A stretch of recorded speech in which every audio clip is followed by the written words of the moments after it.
What's up, guys? Kyle here, ready to dive into this week's WM Phoenix Open Tournament preview. So here's the plan. We're going to start by breaking down the weather. We need to look at the forecast leading up to Thursday, and then all the way through Sunday. Why?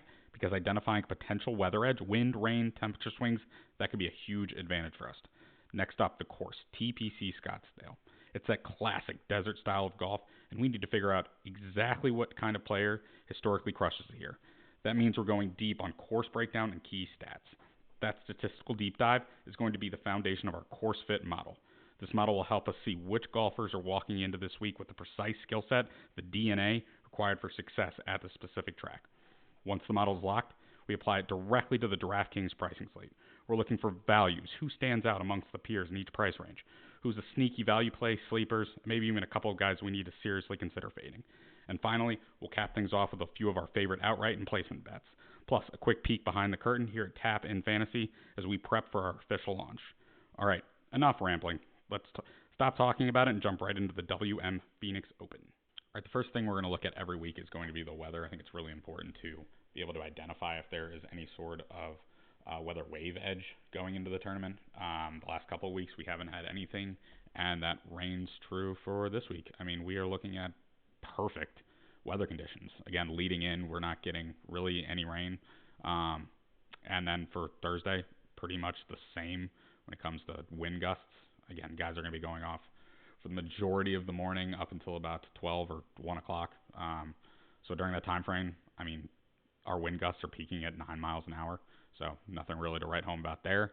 Same thing for Friday, but even less. I mean, we're peaking at 7 miles an hour. Saturday, 7 miles an hour.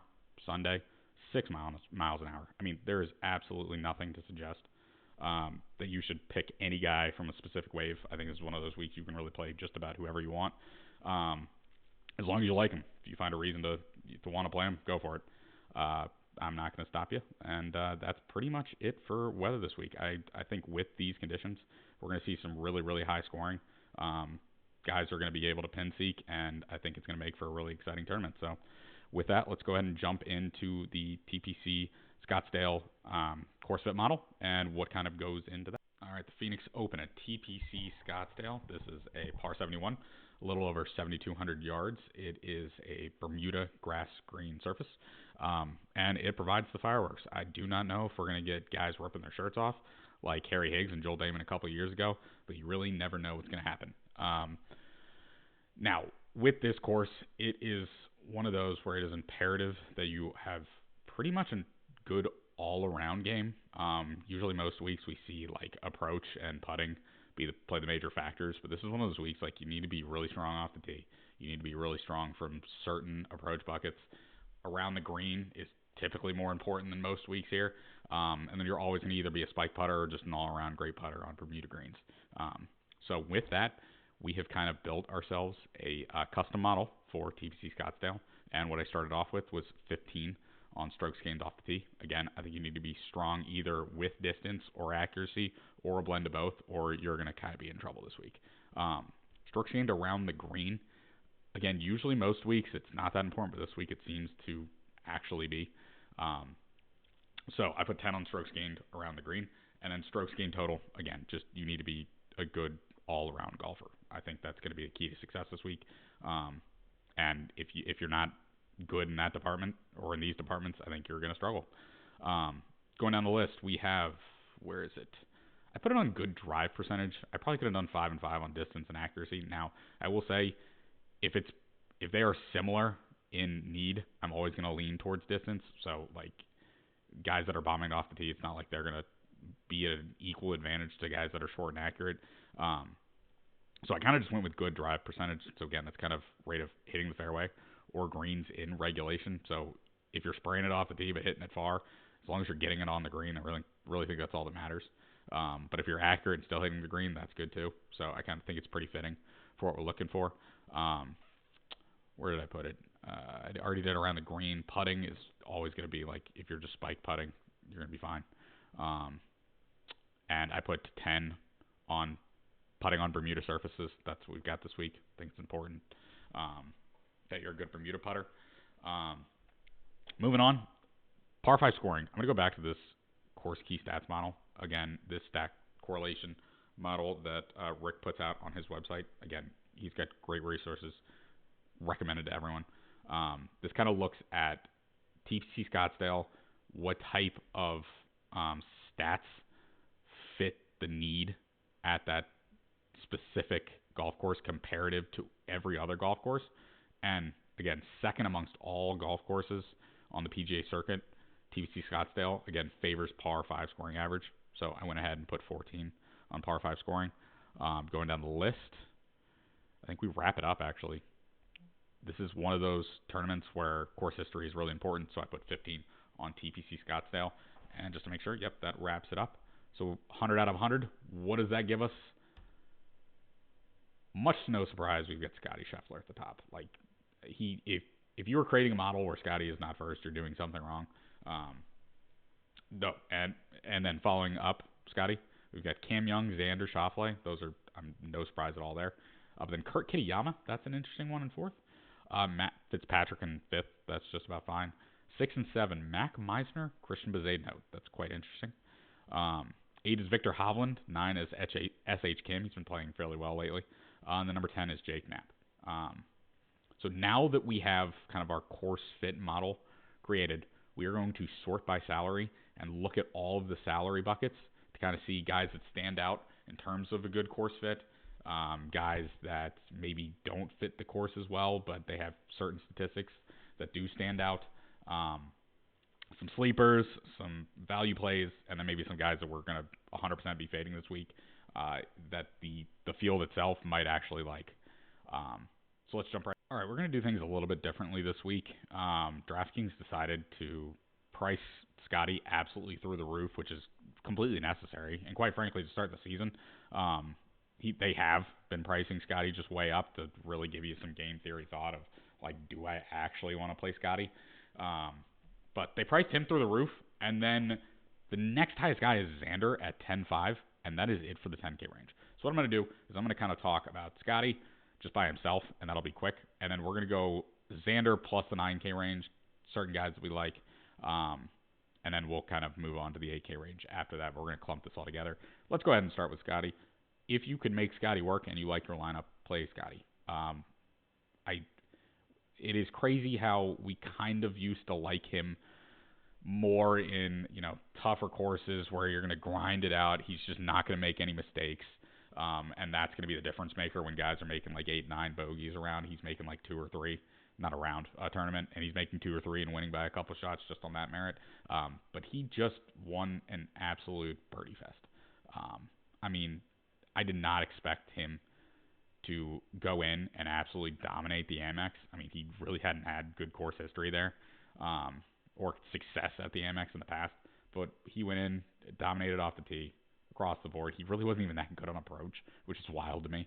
And he still came out on first by just a number of. He destroyed the field.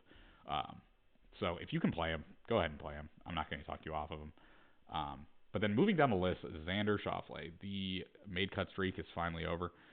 Maybe that's kind of a weight lifted off his shoulders, and much to no surprise, it was his first tournament of the season.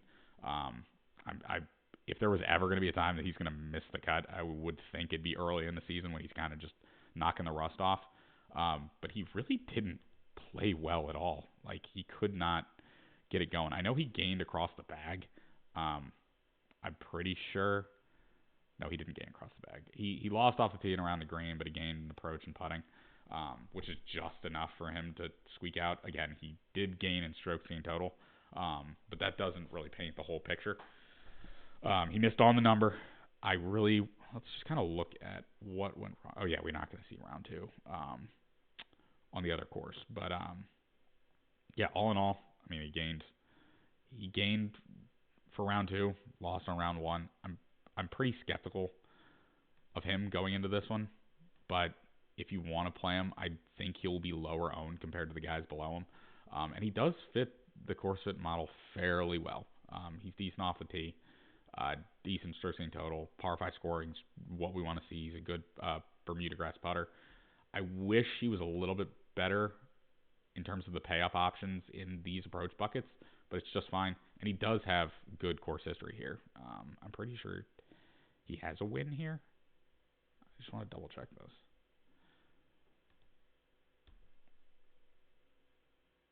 No, he doesn't have a win, but his worst finish is T17 back in 2018, and everything since is basically a top 10.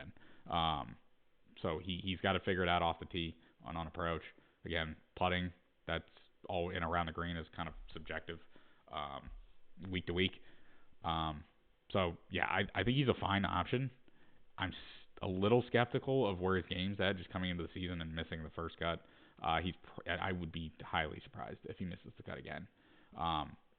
But I do think there are better options if you want to kind of go the ownership route on a pivot off of a lot of these other guys. I think it's a decent option. But I really want to see where that ownership comes in first. If he's going to come in high owned, I'm probably going to fade him.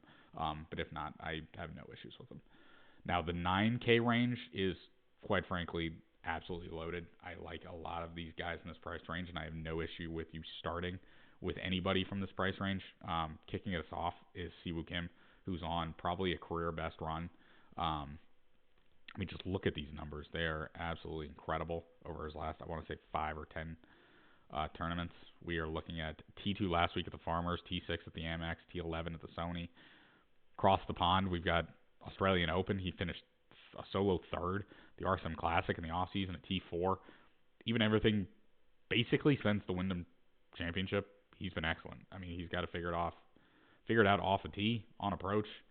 Again, if we can get a spike putting week, that's when, or at least an even putting week, that's when he's going to succeed. And even when he has a poor putting week, he's usually got it so dialed with his irons that it doesn't really make a difference. Does he kind of fit this course as much as others? Not really. He's not the best Bermuda putter. But again, he can literally putt poorly and still finish inside the top 10. Not the best history here, which has me a little bit skeptical. I think he's going to come in a little bit over-owned. But I have no issue with going with you at all at 9,900. But the guy I'm going to be playing a ton of is going to be Cam Young. I'm always going to value distance over accuracy. I think he can move the ball out there quite a good distance, have manageable approach shots in. He's really good from those 150 to 200 approach bucket spots. Now, is he the best putter on Bermuda? No. But again, great par 5 scorer, great strokes gained total numbers, and he's got decent history around this part. Next guy up is Hideki. I really, really like Hideki. He's great from this approach bucket range. He's got good history here. I don't care that he doesn't putt well in Bermuda.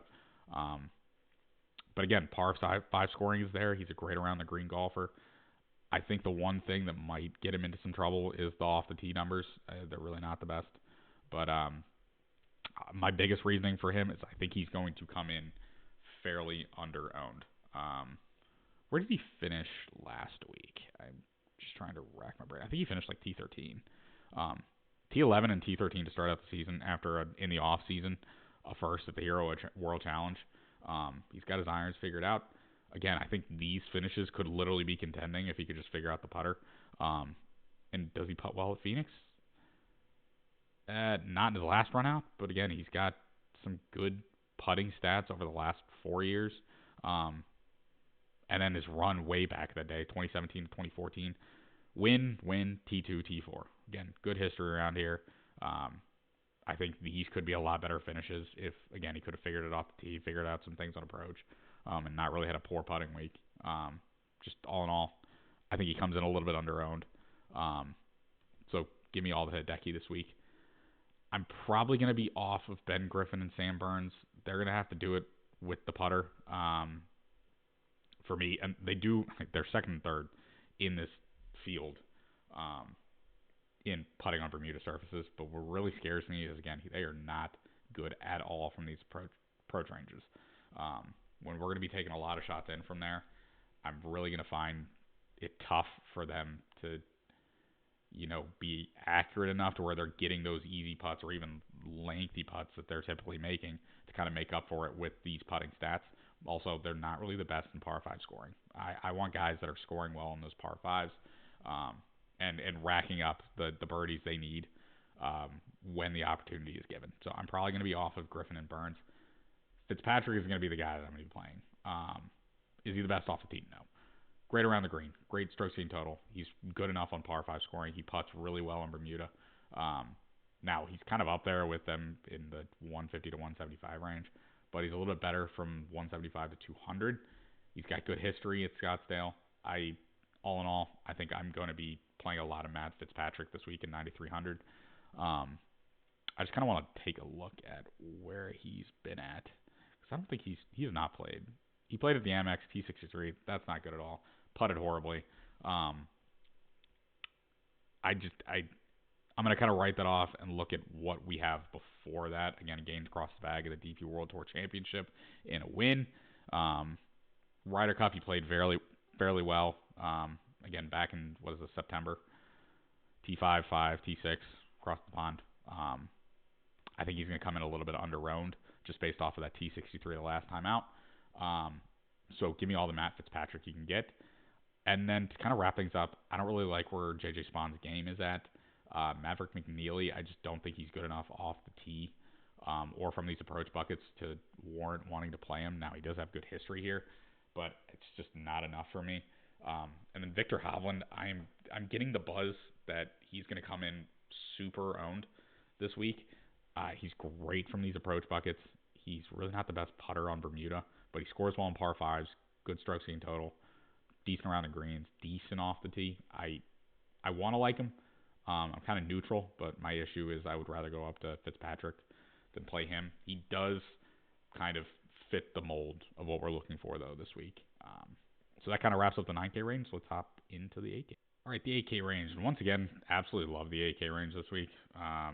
It's going to be really tough for me to make my lineups because there are pieces of each one of these golfers, basically in the entire 9 and 8K range, that I like, where I could see them succeeding. And it kind of starts off with Ricky Fowler. Again, he fits the model really well. Over the last 36 rounds, I think it's 30 rounds is what I'm set for. 20th in the field off the tee, good around the green, good strokes gained total. Not the best par 5 score, which is probably why I won't be playing him all that much, but he's a good Bermuda putter, good from the approach buckets, good history here. Right there alone. Again, this right here, I think could be the key to success for him this week. Now, Jake Knapp. He's pretty solid from 150 to 175. He hits it far. So this is where he's going to be playing more than, again, the 175 to 200. But he's not the best Bermuda putter, but he's first in this entire field in par 5 over his last 30. Good strokes gained total. I mean, that's recipe for success. Brooks Koepka. He's a great Bermuda grass putter. I think last week he was top 10 in the field in tee to green, but he was dead last in putting. If we can figure it out on a putting surface that he actually likes, so the POA Nua blend, I think he could find a lot of success. And again, he's got great history here at TPC Scottsdale. Harris English, just good all-around golfer. I mean, he's not the best from 175 to 200, but he's top like 40 in every single statistic. Par 5 scoring isn't the best, but he's top 50 in every single statistic in the field. And then going down to Colin, I just don't think 8,500 is the price he should be. I know he's not playing all the best, but like he's the type of golfer. If he can just get a spike putting round, he could be an incredible value at 8,500. Sahith is finally starting to figure things out. He's not really the best off the tee, but again, he's been scoring well in the par 5s. He had a sneaky, I think it was like T6 last week. He's got good course history here, good from those approach buckets, good Bermuda grass putter, and he's fairly solid on par 5s. I think I already said that. So I could see him succeeding with those stats. Chris Gotterup, he's not really the best from these approach buckets. He doesn't really have the best course history here. But again, he can bomb it out there and find, I mean, there's been, over the last year, there's been a couple courses where I'm like, there's no way Gotterup's going to succeed here. And sure enough, he figures it out. Now, I don't really think this is the spot for him. I'm probably, when he was this far off in course fit modeling, I'm probably going to take a pass. But again, he's in incredible form. So if you want to go with the form bit, I mean, just go ahead and we'll play the Chris Gotterup. We'll play the Sahith. He's coming in good form. Play the Siwoo route, and you're as good as gold right there. If Ryan Gerard was in the field, you'd just add him to the mix. And again, you're looking at T5s across the board for everyone. Jordan Spieth, again, just solid in every single statistic we're looking at. I mean, he's not the best from 175 to 200, but great history here. Good drive percentage is solid. Now, that's pretty much it for me. I don't think I'm going to get to Harry Hall. I want to get to Pearson Coody, but I just feel like the rug's going to get pulled the second that I want to play him. He's been incredible. Off the tee, around the green, the par 5 scoring, everything's really there. These approach buckets aren't the best, and he's never played here at Scottsdale. I just don't know if the pressure of what this tournament offers in terms of um, the patrons on the ground, they're loud, they're rowdy, and I don't know if he's going to have what it takes. And then again, this right here from 150 to 200 really scares the crap out of me. So I'm probably not going to get there on Pearson Cootie. But again, Jordan Spieth all the way up to Ricky Fowler, there's an argument to be made for every last one of them. So that's it for the 8K range. Now we're going to jump into the 7s. All right, the 7K range. Now, we do have a loaded field, so there's some guys in the 7K range that I really think should be higher in price. And it starts off with Sepp Straka. He won twice or three times on the PGA Tour last year in solid fields. He finished in the offseason, I think it was third at the Hero World Challenge, gained across the bag, wasn't the best at the Amex. He played really well at the Stadium course, which is what's kind of most important. So he did miss the cut in his last event, but he's the type of guy that I think should not be 7,900 at all. Strong par 5 scorer, decent putter on Bermuda greens, very good from these approach buckets. Doesn't have the best history here, but his good drive percentage is solid enough. He's the type of guy that I'd be targeting in this 7K range. Now, hopping on down, we've got Kirk Kitayama.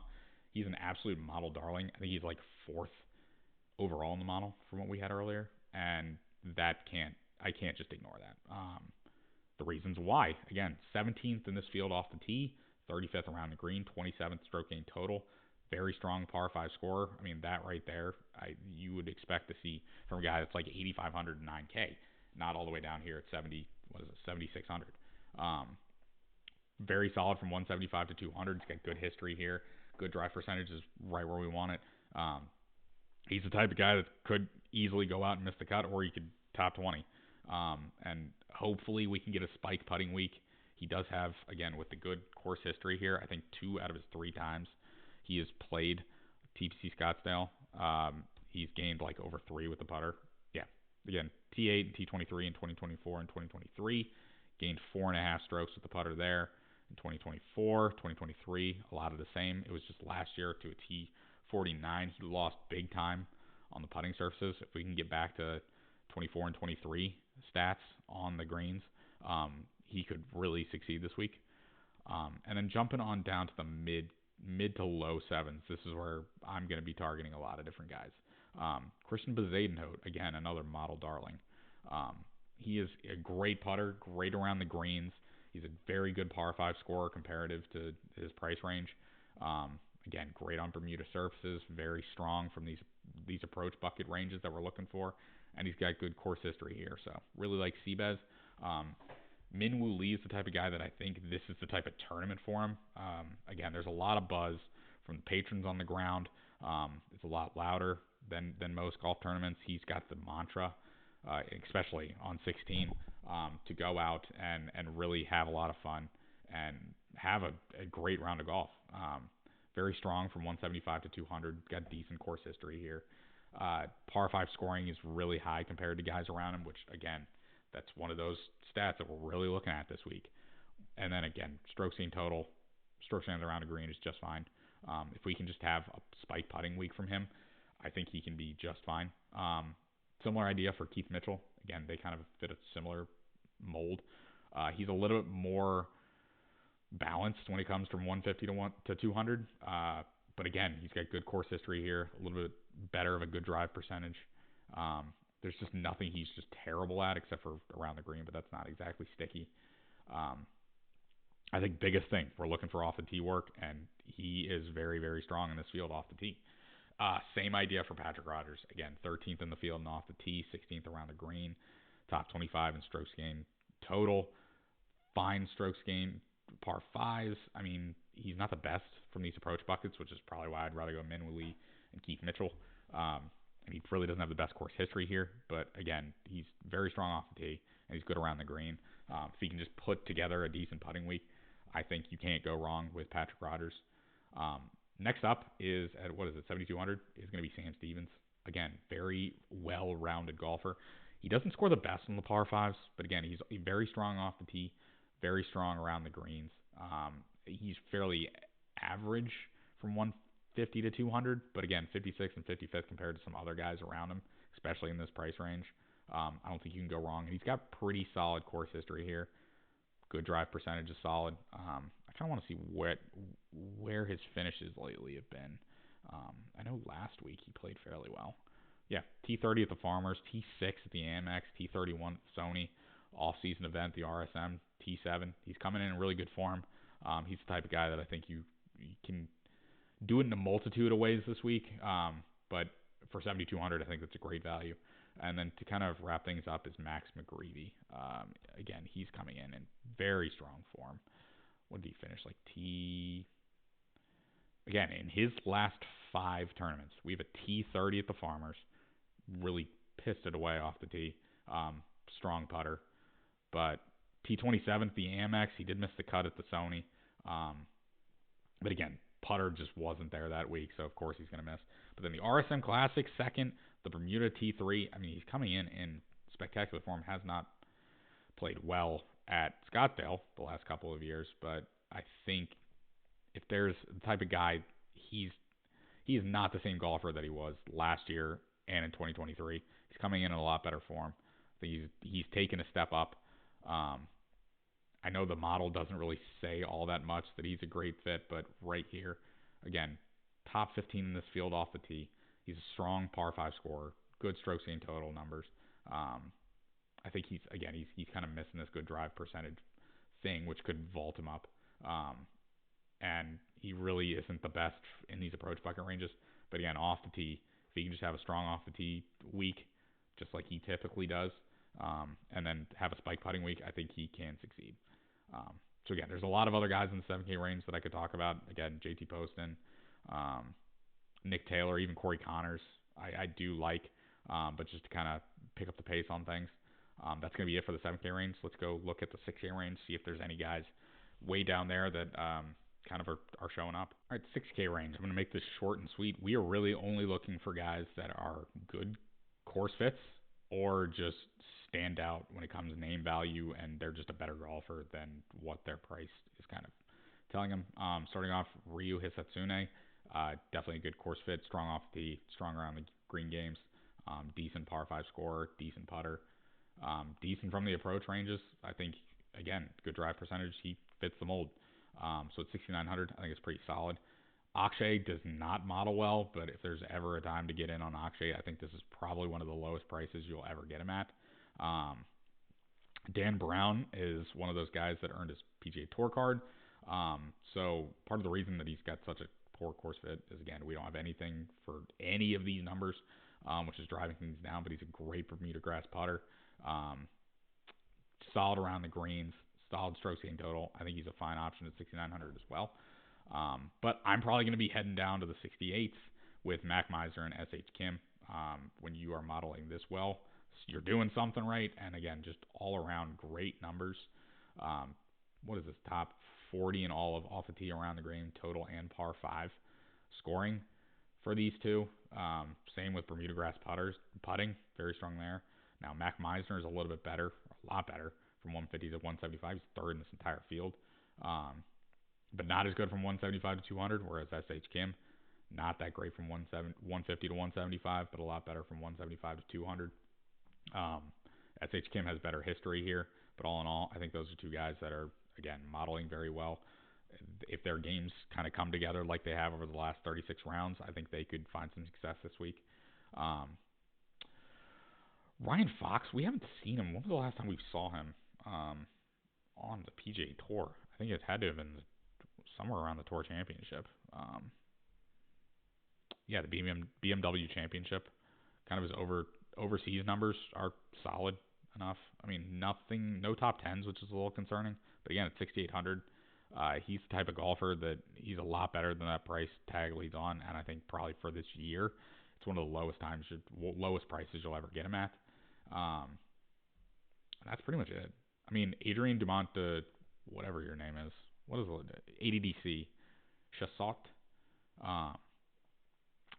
He's very high and very low. Did well at the Sony. It's kind of fallen off since, but the model seems to really like him down here. Again, strong off the tee, good par 5 score. Nothing else really to write home about. But I think this is one of those weeks, if you're going to be fading Scotty, you really don't need to get down here into the 6K range at all. I think there's enough good options in the 9, 8, and 7s to make things work. So I'm again outside of those guys in the high sixes, I really don't love a lot of this. Another guy, Tom Kim, if you want to just buy on the name. Grillo, if you want to buy on the name. Billy Horschel, Eckroat, if you want to buy on the names. I mean, that's pretty much it. So now that we've covered all of the DraftKings scoring price buckets, we're going to jump into some of our favorite bets, and then we're going to take a look at how tap in fantasy is looking. Give you guys some updates, and then we'll get on out of here. All right, at the time of recording this, DraftKings actually doesn't have any of their matchup bets. Most weeks, I really only like to look at the different round one matchups, maybe some top 20s, which we'll look at here in a minute. Top 30s. We'll also look at the outrights, but that's really, I think, the markets that you should be targeting. Outright betting is kind of few and far between, especially a week where we've got Scotty in the field. That's one of those you could just be lighting your money on fire when Scotty goes out and wins with like a 2,400 score like Dietrich did last year, and win by like 7 strokes. I mean, that's definitely in the wheelhouse. It's also a very strong field compared to most years. So, you know what I'm gonna do? I'm just gonna do make the cut parlay. We're gonna look at some guys that I think make the cut. See if we can cook something up, and we're gonna start out with Xander. There's no way that Xander is missing 2 cuts in a row. I know it's at -525, but we're putting a bunch of them together. So really like Xander there. Another name that, as I was going down the list, again, Nick Taylor, great course history here. Really be shocked if he misses the cut. This might come as a surprise, but Brooks Koepka, I think last week he made the cut. Really kind of struggled on the putting surfaces, but he was top 10 tee to green. I would be very shocked at a course that he's got good history at and really favors him on the putting surfaces that he misses cut. So we're going with Brooks. What was the next? I'm going with Stepp. We talked about him earlier. I think he definitely could miss the cut. His game just really isn't coming in the best of forms, but he's the type of guy. I think at -230, that's a great number that were being posted on him. And then down here is going to be a lot of these guys that they model very well for me. Again, Mac Meisner, he modeled extremely well. Where's another one that modeled quite well? Let's see. ADDC wouldn't be a bad shout at, again, -112. Actually, there really isn't much down here. So again, Mac Meisner is a name. Let's look. Anyone miss a Seabez? He modeled extremely well. Where's Kitayama? Kitayama modeled extremely well. It's only a 120-man field, and top 65 in ties make it, so you're making well over half the field is making the cut. So I think those 7, that's a pretty solid number. Anyone else? Sam Stevens. He was another one I really liked. So I know that's a lot of golfers, but again, Xander, Nick Taylor, Brooks, Sepp, Meisner, Seabez, Kurt Kitayama, and Sam Stevens. That'd be kind of the guys I'd be looking at to make the cut. Maybe do it some teasers, maybe do some round robin action there with those 8 guys, but really like to make the cut. Now, I like to look heavily at top 20 finishes. I think that's where you get some decent numbers. And again, I'm really liking Brooks Koepka. I know at +190, that's a decent number for him. I really think these putting surfaces can do him well, and this would kind of be his takeoff back onto the PGA Tour. So I really like Brooks for top 20 at +190. Matt Fitzpatrick at +178. We talked about him earlier. He models very, very well. +178. I think that's a great number on him as well. Anyone else we're seeing? Max McGreevy at +335 is not bad. Meisner at 355 isn't bad.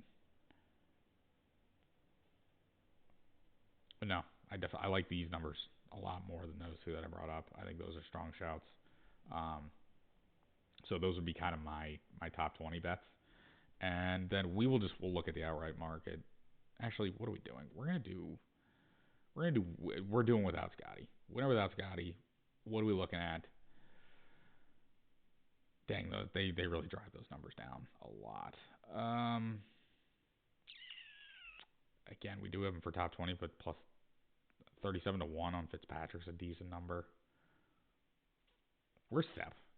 We talked about 66. Give me Sep at 66 to 1. That's a crazy number on him. He's got winning upside big time.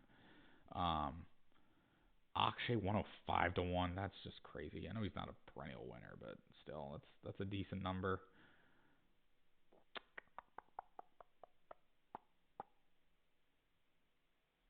Yeah, I think that's about it for me. Let's see Bez too.